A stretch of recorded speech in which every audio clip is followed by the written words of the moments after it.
Welcome, Obscuritine here with another writing episode for the Megatronic Legacy. We covered 3 characters that will show up for the first entry of the series being named Gnorcarchy. Now we'll take a look at a particular character that will play a significant role in the series, Velvet Crowe. Velvet is from the Tales series, a woman hell-bent on revenge for her little brother Laphicet, who was murdered by Artorias. She meets other characters in Tales of Berseria whom she befriends to tackle against an organization that follows the Shepherd in his crusade to wipe all emotion off of humanity. To tell you the truth, this was my first Tales game I played, and while I did try out Symphonia, which belonged to my uncle before passing it on to me, it didn't resonate with me like Berseria did.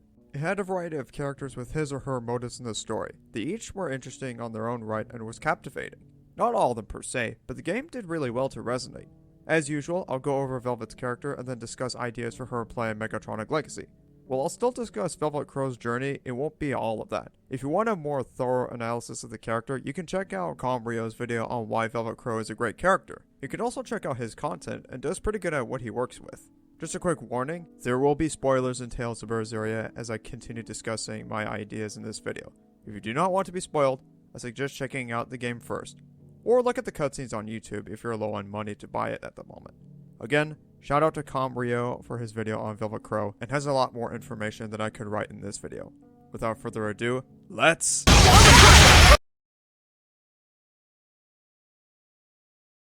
It all starts with a Scarlet Night when demons roam across Abal. Arthur takes Velvet and Laphicet to safety and proceeds to fend off monsters to save his wife Celica. But as it turns out, it didn't end well.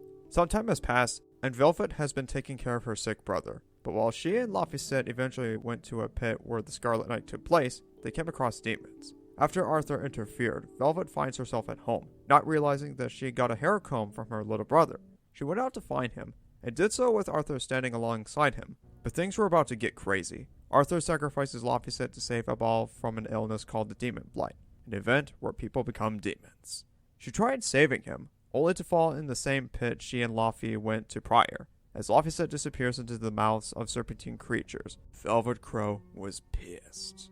She was hurled back outside after being dragged by the creatures. Her left arm was big, dark, and terrifying. She devours demons and proceeds after Artorias. However, she was stopped and locked away into Titania, spending her time there consuming demons. 3 years later, she was released by a Moloch named Ceres. Despite what transpired prior to her imprisonment, Velvet agrees to go along with the Moloch and attempt to escape. In her attempt, she came across Magilou and Crowe, both of which end up joining her later on. After fighting off an exorcist named Oscar and his troops, a dragon appeared via transformation and fatally wounded Ceres.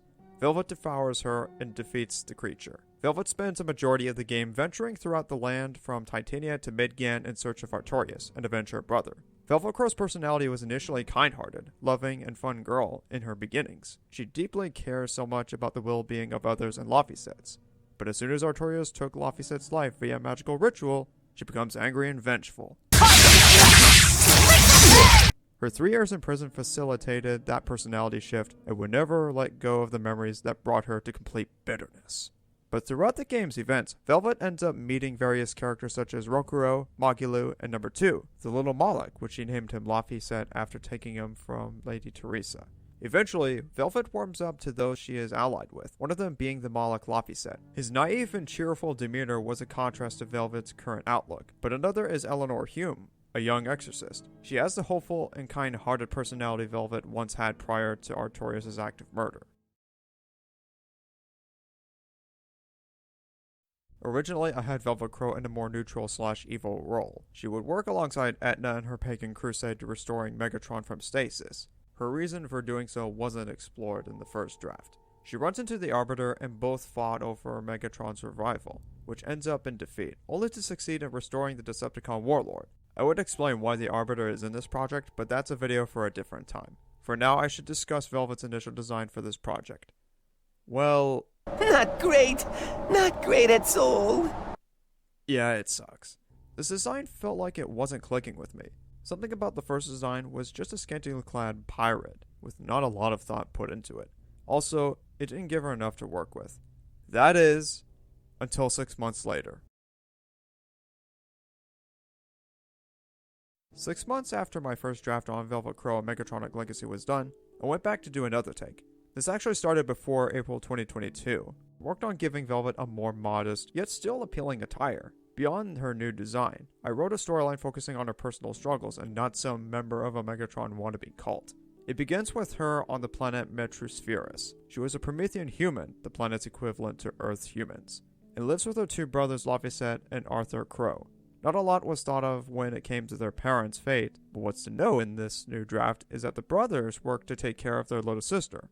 Velvet in this continuity was born on October 24th, 1956.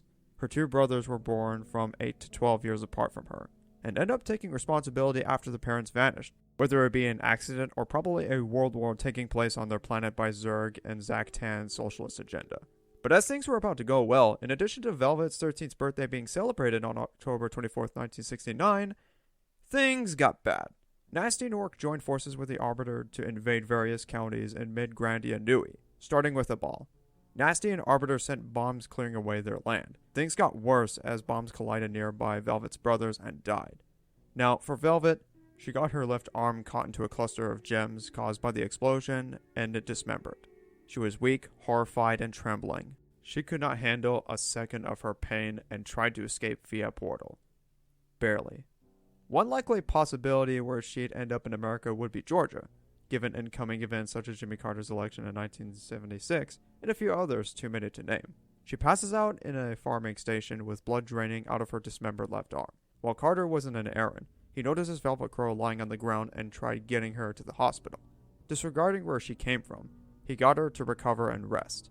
Despite Jimmy Carter's hospitality, Velvet Crowe would not let go of the event that took place. Her life felt like she was about to receive the most beautiful cake in the world, and then smashed to the ground in front of her. All she had was a locket in her pocket prior to the invasion done by Arbiter and Nasty Gnorc. It had a picture of her, Laphicet, and Arthur being together. Every time Velvet looked at it, she would tear up uncontrollably, knowing everything she had was taken away merely in minutes. Her relationship with Jimmy Carter would be something similar to Spyro with Reagan and Flan. The difference here is that Velvet would be spiteful of every opportunity Carter, a devout Christian, would give. Given his moral superiority complex, this would rub Velvet off so easily. Carter got Velvet transferred into a high school less than a year after her incident, hoping that it would improve on her social interactions and education, but it didn't go well for her. Only having a right arm intact, some students would poke fun of her. One could go as far as to being called useless in a music class because of her current state.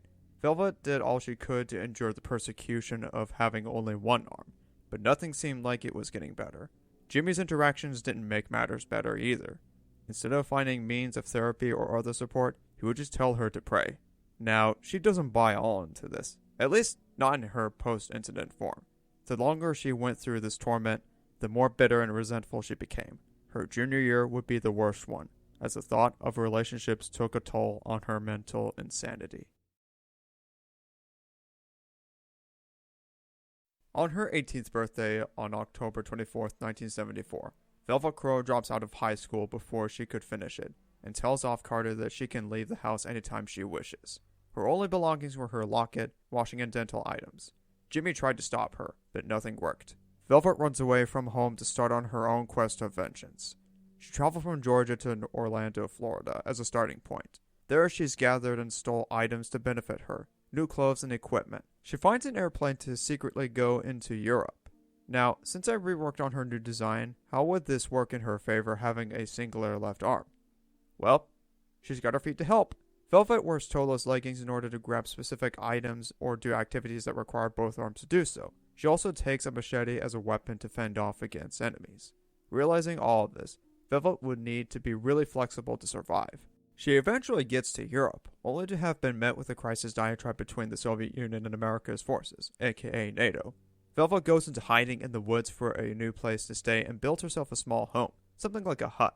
But every time she takes a break in her 5-year fallout from Carter, Velvet laments over the loss of her brothers, knowing that she's still hurting from the event, and her relationship with her adoptive father makes her task and revenge even harder. However, she is being spotted by a group of Sankili troops. This rekindled her hatred of them and the Gnorcs, and fought them. She nearly struggled to fend them off until Etna shows up. This was carried over from the first draft, but it gets refurbished even further where there would be a betrayal plot.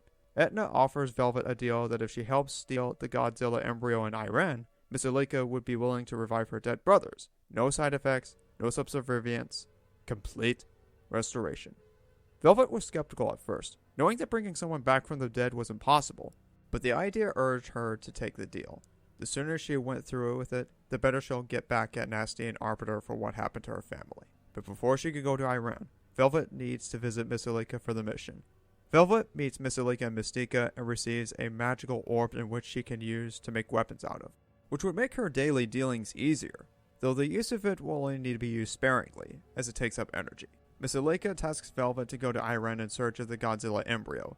It was originally an egg for a zygote baby. Etna ends up finding the bones of the 1954 Godzilla and gets DNA from it to fuse with the egg.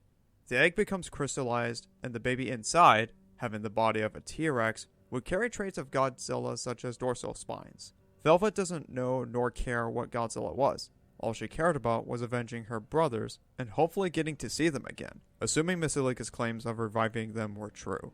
This is where the 1979 Iran hostage crisis took place, and Nasty Nork and Arbiter met up to find the Godzilla embryo.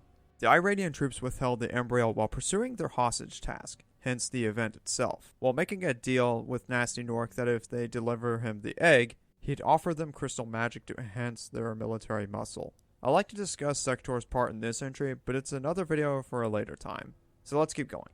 Velvet makes her way into the Iran Nork facility to steal the Godzilla egg from them. However, she comes across an army of Norks stopping her from doing so. She wastes no time to fight them. She puts the orb to good use by forming magical weapons to either stun or kill them. Eventually, she meets Nasty Nork and fights him. In her first round, she was able to stun him before taking the egg. The second round, however, she was taken down by the Arbiter and takes it from her. The Soviets, Norks, elites, Tikkunen, Iranian troops, and American soldiers go on a full-on frenzy, while Velvet fights Vadam to take the egg back. Having to lose him at first, Vadam leaves via his ship's floating gravity pole. As many Banshees lay on the ground before being taken off, Velvet steals one and makes her way to where Vadam heads. This could result in her fighting the Arbiter to take the Godzilla embryo and return to Mystica. All of this was because of her hope of her brother's revival via Mesolika's promise, at least what it seemed at first. Throughout her task in retrieving the egg, Flan and Conqueror would be thrown into the mix. One idea I've been pondering over was that they've been sent by President Carter to track down the Godzilla embryo and bring it to him. This would fuel Velvet's retaliation against those working with him, as well as Nasty Nork and his USSR allied forces. She's pretty much a lone wolf in this scenario, or rather a pawn to Mesolika doing her job. She eventually reaches a chamber where the Godzilla embryo is placed and takes it, but not before defeating Vadam and the shipmaster. The fight would have seemed difficult, given her not having the left arm, but the orb eased the difficulty and was able to prevail narrowly. Once she returns to Mystica, Mesolika gets the egg and was about to use it for her own personal use. Velvet asked about reviving her brothers, but was met with an act of treachery. Mesolika lied about it and said no one can come back from the dead. This enraged Velvet and swears on killing her the same way she could have done to Nasty Nork and Arbiter. To make matters worse, Etna was actually in control of the orb this entire time. It made it seem like Velvet could control it by just showing her anger towards her enemies. But there was no such thing, and it's simply the demon lady who manipulated Velvet's emotions. Velvet fights Mesolika's minions and takes the egg. However, as she got to the Genie realm from a space flight, she was greeted by Genie Guardians and got locked away, not to be seen afterwards. Taking place 5 years after being locked up in the cell in the Genie realm, events of Dark Redemption, after the awakening of Godzilla, commences. Spyro, Flan, and Conquer were left in the realm until Etna's military troops came along with her to investigate. Things escalated when Velvet broke free and interfered. She swore vengeance on Mesolika for her betrayal and was an unofficial ally to Spyro's group, at least at first anyway. As previously stated, Velvet ran into Flan and Conquer 5 years prior to Dark Redemption's beginning. Flan gets suspicious of Velvet occasionally running into the protagonist, and so does Conquer. However, Spyro never met Velvet. His impressions that Velvet is against Mesolika, only for Flan to deny it and suggest she's worked with her before. Velvet and Flan would occasionally get into heated arguments, with the latter seeming to win over the former more than losing. Spyro, on the other hand, seems to want to listen to her at any given moment. However, Velvet shuts out Spyro and his friends due to all the trauma, manipulation, and betrayal she's faced for 15 years. Again, She suffered loss in 1969, fell out of her adoptive father in 1974, and was left to be imprisoned in 1979 until 1984. Velvet has been broken more than she could count the cracks in her heart. Much of this development could echo her Berseria persona, with a less villainous tone but still keeping her vengeful tendencies. However, as Dark Redemption progresses, Velvet sees the good in Spyro, flaunt, and conquer. In a fight against one of Miss Alika's minions who was much bigger and stronger, she was struggling to fight back alone, and the fact that she lost her orb prior to this event was much more troubling. So, the trio stepped in and fought it. Eventually, they all worked together and proceeded to defeat the Queen once and for all. Not much is needed to say regarding Dark Redemption storyline, but much of Velvet Retaliation is but a prelude to what the actual story could be. However, the end of the Spyro trilogy has Velvet joining the heroes, being accepted into a new family, President Reagan assuring that her late brothers would never be replaced and her new allies are simply being added to share in her grief. It would seem that she is getting a cake that is much more beautiful than the one that she had destroyed before, and was being treated as if she was part of the family. This is where it differs from the official game where Velvet kills Artorias, devours the Innominat, and being devoured by him in return, and left in dormant. The Megatronic ending for Velvet, at least in Spyro's trilogy, would have her being welcomed and receives a prosthetic arm in the remaining years in the 1980s, which would be a happier ending for Velvet, where she is being accepted and gets a second chance in life. Just before we wrap up this segment, I wanted to discuss quickly about her resolution with Jimmy Carter. So, after she returns from the adventures in Dark Redemption, she would eventually come across Jimmy Carter in his hometown and apologizes for everything that she has acted. And at the same time, Jimmy Carter apologizes for everything that he has put her through. Once a little girl who lived with two older brothers that looked after her, Velvet had everything she ever wanted. A family that she had loved most. She used to enjoy playing a flute, climbing monkey bars, and drawing. But in 1968, Nasty Gnorc and the elites formed an alliance and began an invasion in Magrandia Nui, and bombs were set off to decimate the villages in 1969.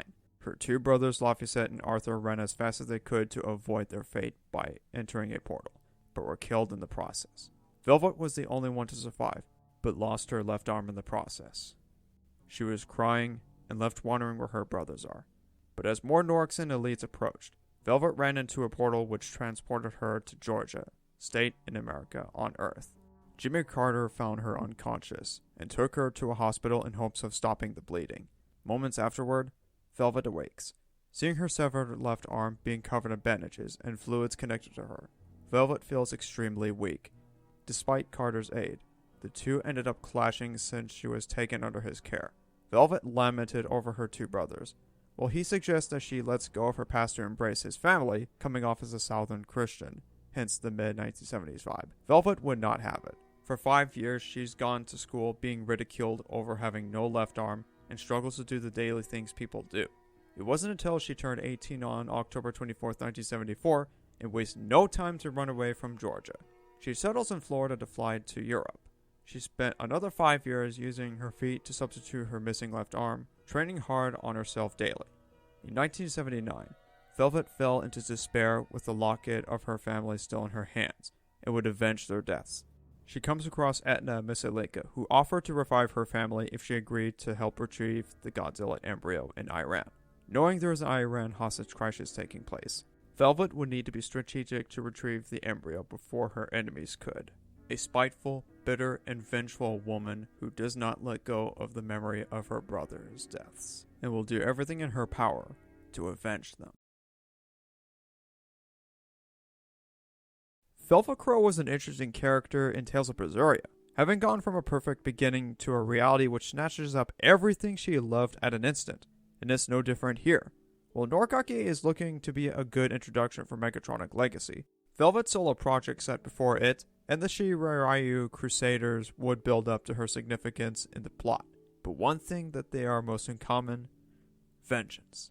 Next time, we'll take a look at Conker's part in the series, what his potential roles are, and why he'll become the 41st president. Yeah, I think the round's on me. I'm gonna get tanked tonight.